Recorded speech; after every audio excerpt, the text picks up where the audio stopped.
Šis projektas organizuojamas jau 3 metus. Prasidėjo jisai mokykloje, Palangos Smilčių pradinėje mokykloje, pavadinimu Gintarinė Šventos Kalėdos Smilčių pradinėje mokykloje. 2009-10 mokslo metais projekto organizatoriai yra Kauno paslaugų verslo darbuotojų profesinio rengimo centras, kurorto verslo skyrius. Iš tikrųjų esu labai jiems dėkinga, kad suteikė galimybę organizuoti ir įgyvendinti šį projektą.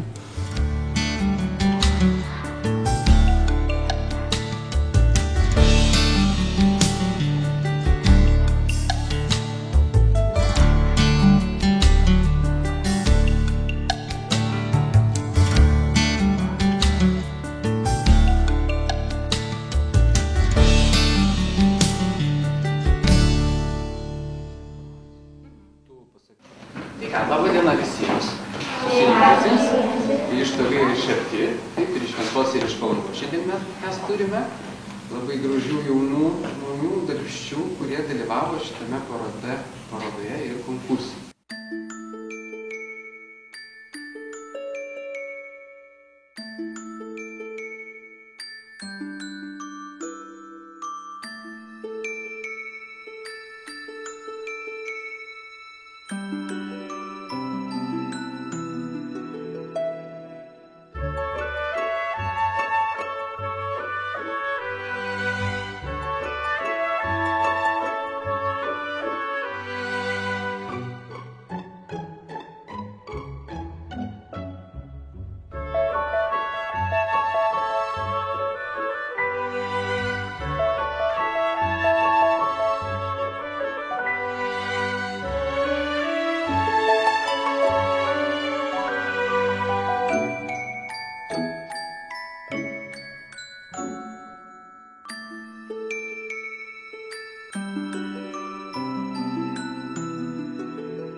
Atstovauju VŠ Kauno paslaugų verslo darbuotojų profesinio rengimo centrą, kurorto verslo skyrių, esu Aivaras Anužis ir jau šitame skyriuje 10 metų dirbu skyriaus vedėju.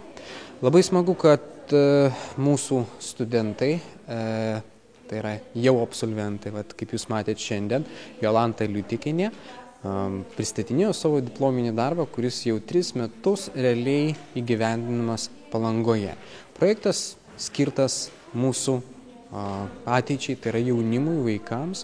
Ir šiandien mes turėjome 4 mokyklas, su kuriamis pradėjome ir tikiuosi glaudžiai bendradarbiausime, kurdami Palangos ateitį.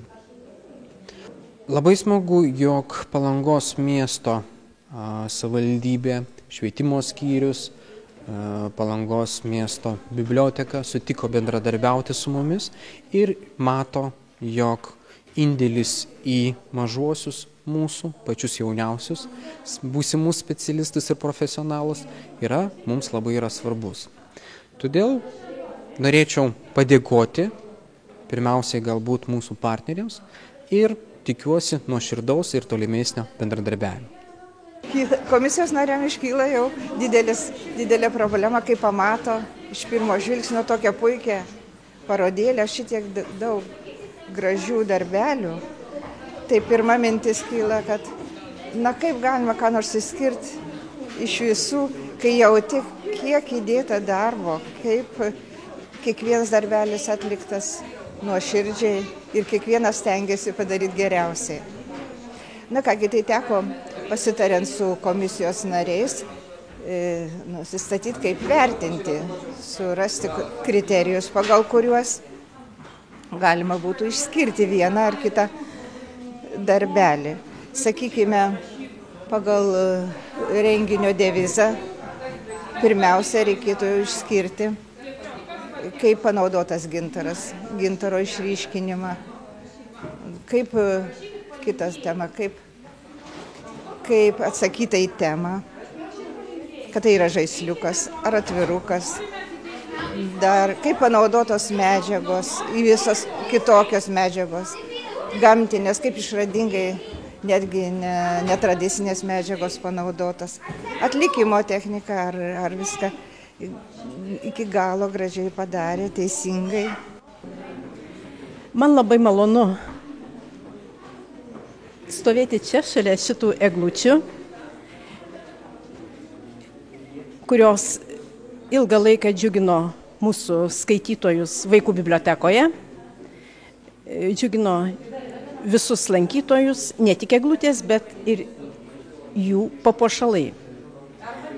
Vaikai visi džiaugiasi ne tik savo darbeliais, bet ir savo draugų. Taigi šią parodą mums pasiūlė verslo mokyklos mokytoja ir mes sutikome ją eksponuoti pirmą kartą vaikų bibliotekoje.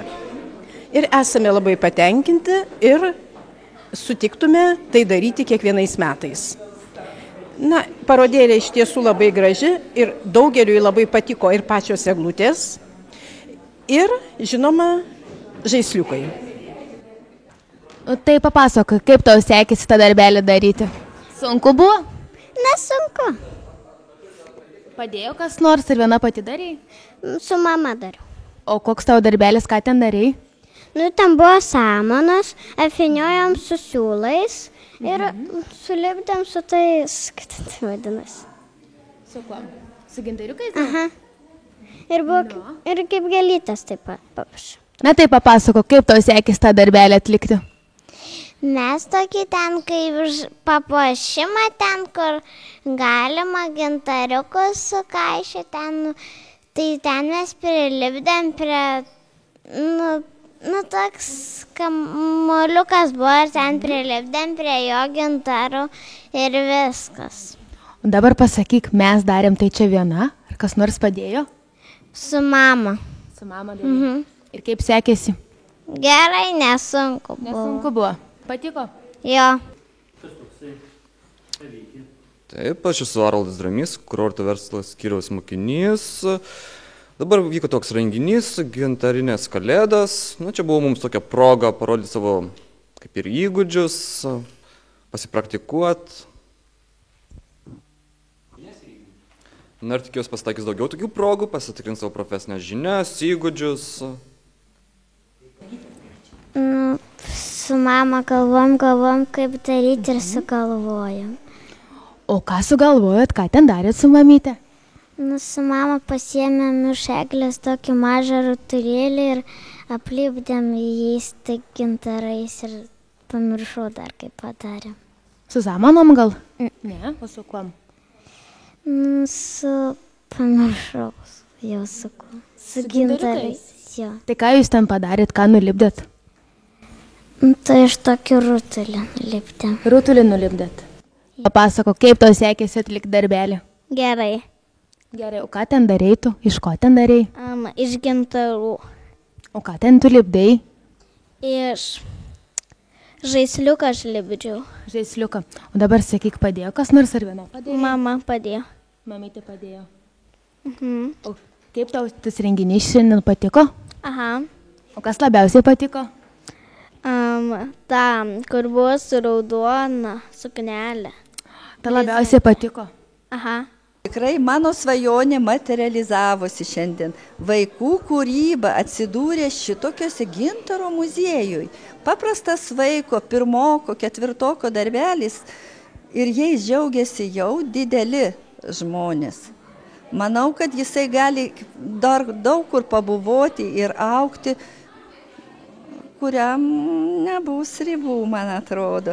Ir netgi, kada verslo jūsų kaip mokykla, kuri Palangoj vėl, Palanga, kurortas, gintaras, man prisimena tie darbai, kuriuos mes dažnai vaikai būdami tokius nemažus gabalus išdalindavom svečiams atvykusiems poilsiautojams, gintarų parvežti išvežiodavo po Respublikas, ne tik tai Lietuvoje svečiai. Tai ir šiandien jau priima mus gintaro muziejus, tuos darbus. Tai yra tikrai, manau, pasiekimas. Visgi labai malonu, kad toks renginys vyksta. Ačiū Jums ir manau, kad jis bus tęstinis, kaip ir sakėt. Ir manau, kad įsijungs ne tik Palangos moksleiviai, gal ir apskrities, nes reklama visur reikalinga ir verslo mokyklai, verslininkų jaunų. Tai ką, dėkui dar kartą. Ačiū, kad pakvietėt iš savo pusės. Mes visada raginam ir raginsim savo vaikučius dalyvauti tokiuose renginiuose. Dėkui. Ačiū.